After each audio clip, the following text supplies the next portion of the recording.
प्रधान जी, महाराज को जाकर 3 घंटे हो चुके हैं। क्या महाराज खो गए? मगर अब हमें देर हो रही है और हमें महल भी लौटना है। हाँ, ठीक कहा तुमने। तो फिर तुम उनके लिए कुछ करते क्यों नहीं? आप प्रधान हो हमारे, और वैसे भी हमारे सैनिक और घोड़ों को प्यास लगी है। और ठीक है प्रधान जी, ठीक है। हम सबको जंगल में जाके महाराज को ढूंढना चाहिए। आप सब मेरे साथ चलो।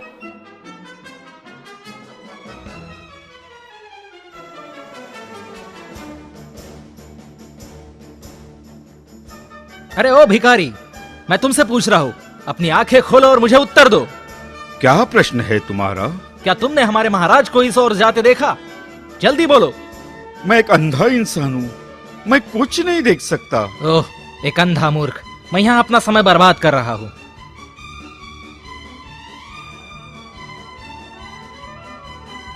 बूढ़े बाबा, क्या कुछ लोग यहाँ आए थे? कौन बेटा? हमारे महाराज बूढ़े बाबा, क्या तुमने उन्हें देखा?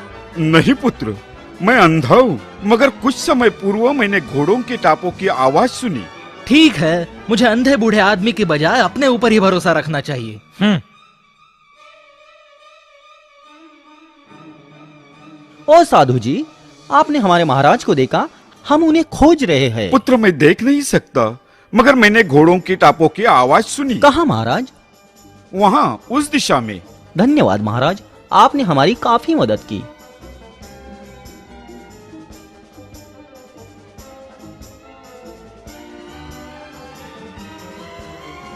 साधु महाराज क्षमा करें, क्या आपने किसी को इस ओर आते देखा? ओ, तो तुम हो राजा। तुम्हें कुछ लोग ढूंढ रहे थे। कौन थे वो लोग?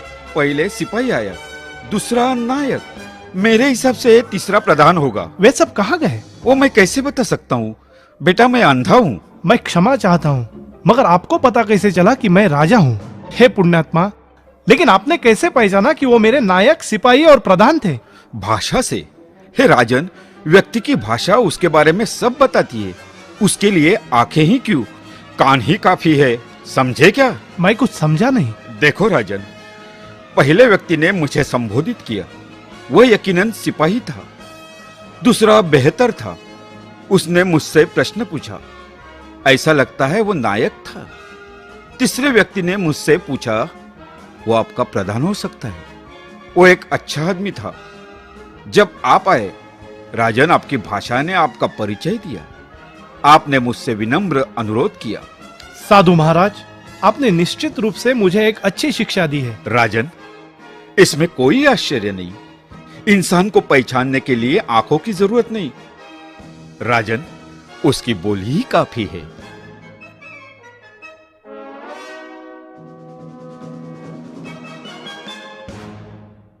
वाणी का महत्व।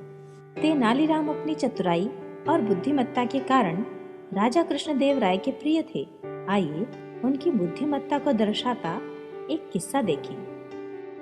एक बार की बात है, राजा कृष्णदेव राय अपने दरबार में बैठे थे। उन्होंने अपने दरबारियों से एक प्रश्न पूछा।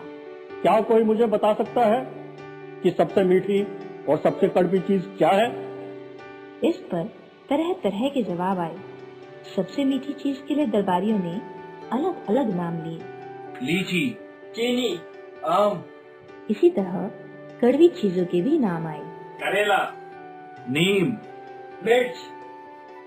तेनालीराम बिल्कुल चुप बैठे थे। क्या तुम्हें इस प्रश्न का उत्तर नहीं पता? महाराज, मैं इस प्रश्न का उत्तर शीघ्र ही दूंगा।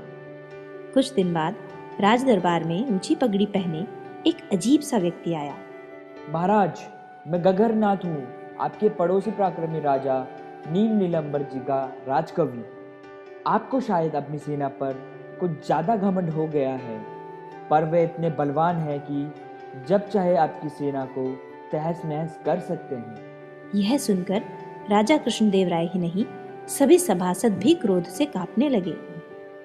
ठहर दुष्ट, तुझे इस दुष्टता की सजा मिलेगी। हम तुझे कारागार में। पर वह अपनी बात पूरी करते इससे पहले ही घग्गरनाथ ने अपनी दाढ़ी और पगड़ी उतार दी। सब चौंक उठे। सामने तेनालीराम खड़ा था। तेनालीराम हंसे। महाराज, सबसे कड़वी चीज कड़वी बात है। गगरनाथ की कड़वी बात सुनते ही आप इतने क्रोध में आ गए कि उसे कारागार में डालने की बात सोचने लगे। और फिर गगरनाथ के चोले के अंदर में से मैं निकलता तो मेरी एक मीठी बात सुनते ही आप हंस दिए। लिहाजा मेरी समझ में सबसे मीठी चीज भी मीठी बात ही है। यह सुनकर सभी लोग चकित रह गए। राजा कृष्णदेव राय ने आगे बढ़कर तेनालीराम को अपना कीमती हीरे का हार पहना दिया। सभी तेनालीराम की बुद्धिमत्ता की तारीफ कर रहे थे।